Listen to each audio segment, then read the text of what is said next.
Nope.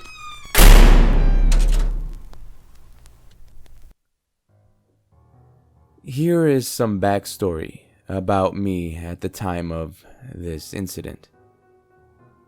I was a bit of an explorer as a kid.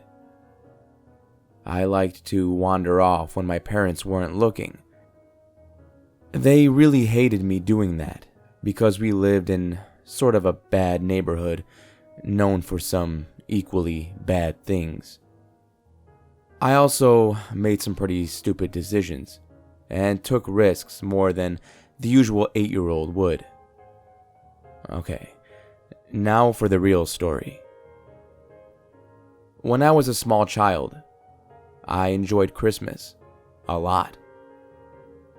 Even when Christmas was over a month away, I would try to sleep extra early in order to make the days go by faster. I also had an older brother that was really mean to me and tried to ruin Christmas for me. I tended to be a nightmare when Christmas Day finally arrived, waking my parents up at 5 a.m. to open gifts. At the time of this story, I was 8 years old, and it was 1 week until Christmas Day. I remember thinking I was the most excited kid anyone would ever meet. I begged my dad to let me write a letter to Santa, and eventually he let me. Mostly because I wouldn't be quiet, and he needed to get some paperwork done. Around that time, in school, we were learning about directions like north and south. I noticed that my dad had already marked the letter to Santa with a location: the North Pole. Then I remembered what we learned about in school the other day. I changed north to south out of curiosity. "Santa isn't even real, Noah," my older brother laughed, taunting my younger self. "Knock it off, Henry," my dad shouted from his workspace in the next room. Henry turned and went back into his room. He was always mean to me like this, and I hated him for it. I really don't even get why anybody would say that to a young child. I wrote the letter. "Dear Santa, I want a bike, and I've been a good boy this year.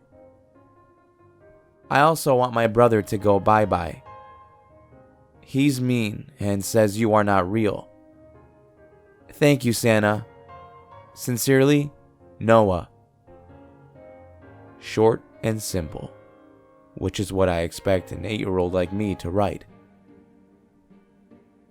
The next morning, when my dad and I were walking the dog, we passed the post office.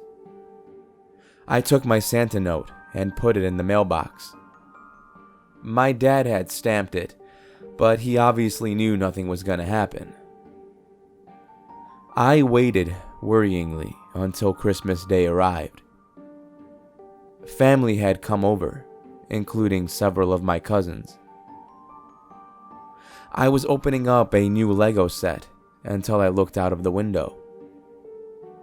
Sticky to the front door was a note. I opened the door to the front and took the note off. It was the same letter I had sent a few days prior. I got excited, and I knew that Santa had left me something on the note. The note had nothing on it, except for one paragraph written in very neat cursive. "Hello, Noah.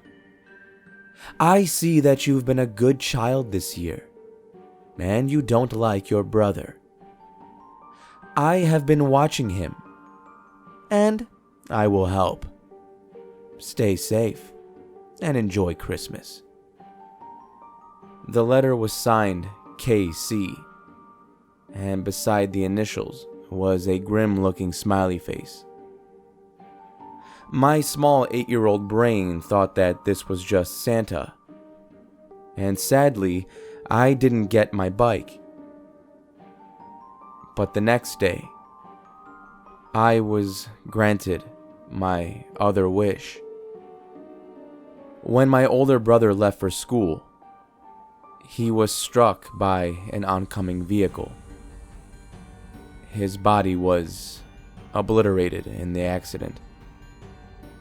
My parents didn't tell me the truth about what happened to my brother until I was 13. They made me stay by my grandparents while they attended the funeral. Only now, 11 years later, do I remember the letter that I wrote and the letter I had received in return.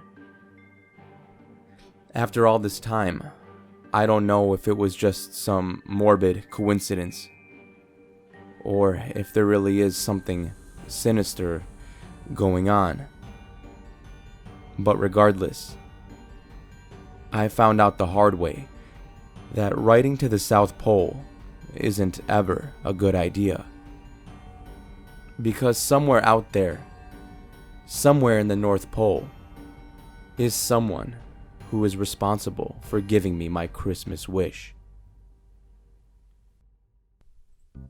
Thank you for listening, and I hope you enjoyed this week's video. If you did, you know what to do. Smack that like button, or else I'm writing to the South Pole and I'm gonna tell them I don't like you because you mean to me. But let's avoid that, huh? Shout out to the author of this video, Reddit user Liam Fourfingers. I'm going to leave a link to the original No Sleep post, as well as a link to their two YouTube channels. Looks like a lot of gaming and horror related material if you're interested. So check them out. Thank you to the author. And until next time, everybody, remember to stay safe out there. I'll be seeing you in the next video.